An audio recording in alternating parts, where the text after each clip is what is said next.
the departure of the great prophet Joshua, son of Nun. On this day of the year 2570 of the world, the great prophet Joshua, son of Nun, departed. He was born in the year 240, 2460 of the world in Egypt, 50, 53 years before the deliverance of the people of Israel, the bondage of Pharaoh. He was a disciple and servant to Moses. Moses, after leading the people of Israel out of Egypt with the mighty of the divine arm and the extraordinary wonders, brought them to the nearby Mount of Sinai. He went up the mount, taking with him Joshua his minister, to receive the commandments. During the war of Israel against Amalek, Joshua was a, was, um, Joshua was the leader of the soldiers. When Moses chose 12 men to spy out the promised land, one of each tribe, Joshua was one of them.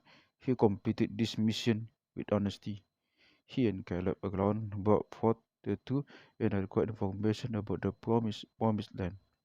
Therefore, they alone entered the land without the people of Israel that came out of the land of Egypt, because they had murmured and doubted in the sincerity of the promises of the God.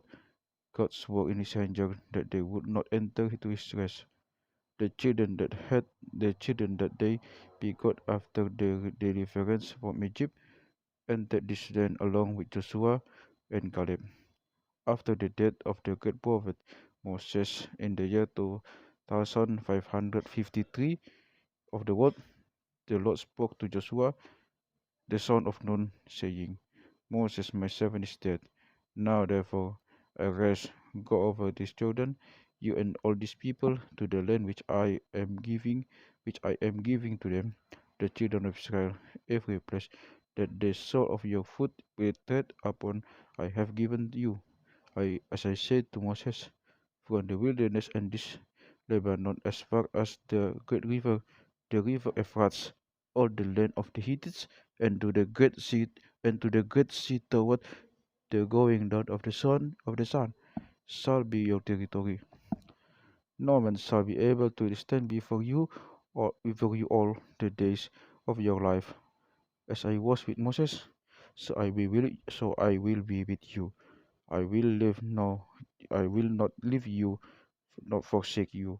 Be strong and of good courage, for to these people you shall divide us and inherit us the land which I swore to their fathers to give them.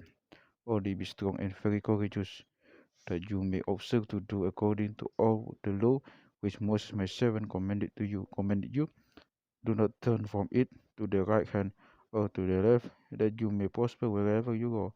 This book of the law shall not depart from your mouth, but you shall meditate in it day and night, that you may observe to do according to all that is written in it.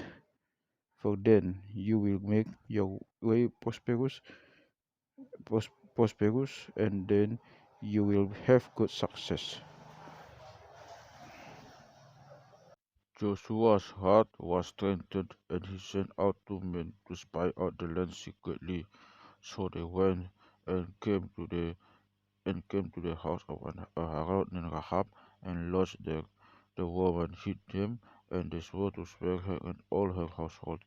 Then she led them down by a rope to the window where her house was on the city wall.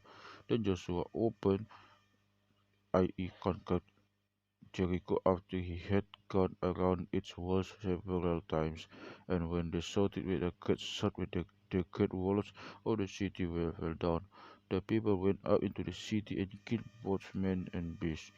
The 2 men that had spied out on the country went into Rahab's house, and brought her, her father, her mother, her brethren, and all that she had. One of the camp Joshua spared their lives, as the 2 spies promised her, for she had spared their lives and hid them. Then they burned the city and all that was therein. The gold, the silver, and vessels of the brass iron were taken to the treasury of the house of the Lord. The Lord was with the righteous man, so he opened many cities, killed many kings, and the nations feared him.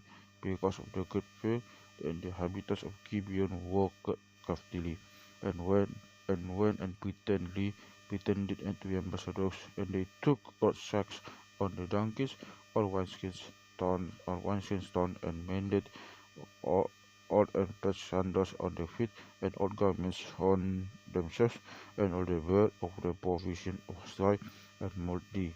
And they went to Joshua and said to him, We have come from our city.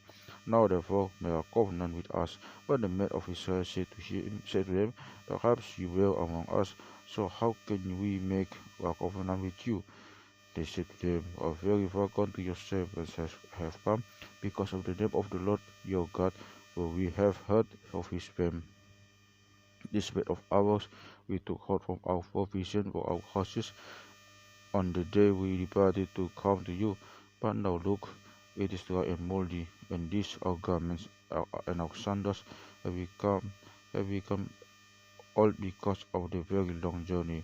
Joshua made peace with them and made a covenant with them to let them live, and the rulers of the congregation swore to them. 3 days later, after they had made a covenant with them, they heard that they were the neighbors who dwelt near them. Joshua called for them, and he spoke to them, saying, Why you have deceived us, saying, We are very far from you, when you were dwelling near us. Now therefore you are cursed, and none of you shall be freed from your being slaves. Joshua made them woodcutters and water carriers for the congregation and for the house of the Lord. Joshua fought with the 5 Amorite kings, as the hand of the Lord had helped him by casting down great stones from heaven upon them. The children of Israel fought them before the city of Gibeon, and he made the sun stand still until the 5 kings and the soldiers were destroyed. Joshua divided the land according to the command of God among the children of Israel. He gave the priests cities to dwell in, and then for the cattle he set apart 5 cities of refuge there, wherein all those who had committed a murder unintentionally might dwell. When he completed about 110 years and reached a good old age, he gathered together the elders of Israel, the heads, the judges, and the officers, and commanded them to keep the commandment of the law and not deviate from worshiping God. Then depart in peace. May his praise be with us. Amen. 2.